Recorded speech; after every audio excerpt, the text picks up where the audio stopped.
Yuko polini. Anafanya kazi gani?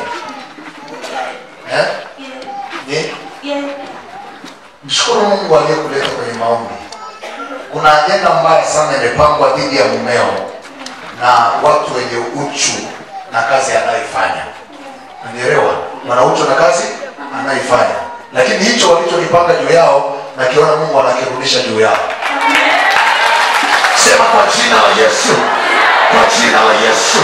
Kwa damu ya Yesu. Ewe agano la kuzimu uliyeweka maisha yangu chini ya meza. Ewe agano la kuzimu.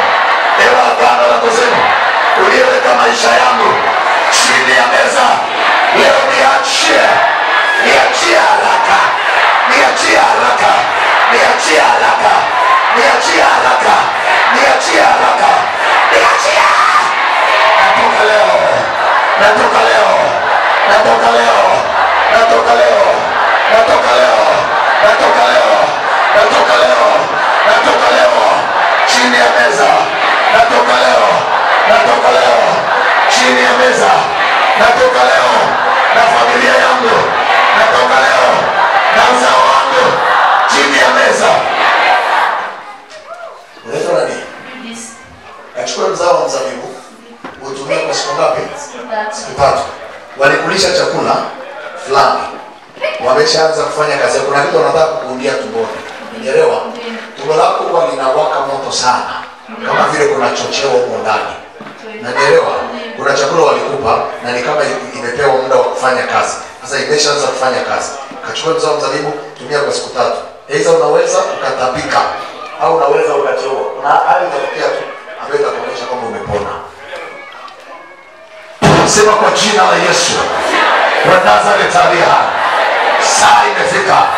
Saa imefika. Saa imefika ya kutoka walikoniweka. Kutoka chini ya bahari.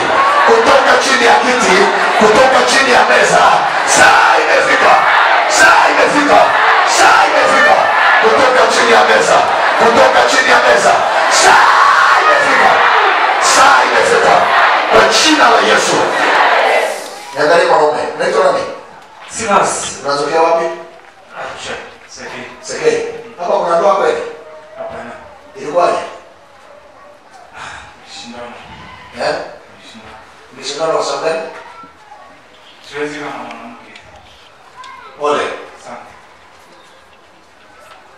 Kuna mwanamke ulikuwa naye. Unaelewa? Kabla ya kuoa. Unaelewa? Huyu mwanamke hakupenda mwachane. Unaelewa? Kuna mazingira yalitokea tu. Yeye aliweka akili kwako, ingawaje wewe kuweka akili kwake. Unaelewa? Huyu mtu sitaki kuongea sana. Kuna kitu kimefanyika. Kuna neno alitamka na likaenda kukomba muhuri na bibi ambaye ni chimbuko la mama yake tokea. Akatamka kwamba huwezi kuishi na mwanamke awaye yeyote. Unanielewa?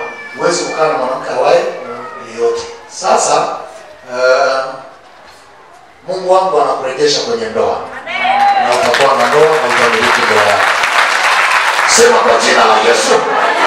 Wa Nazareth aliye hai. Na yeyusha maagano haya. Na yeyusha misingi hii. Misingi mibovu.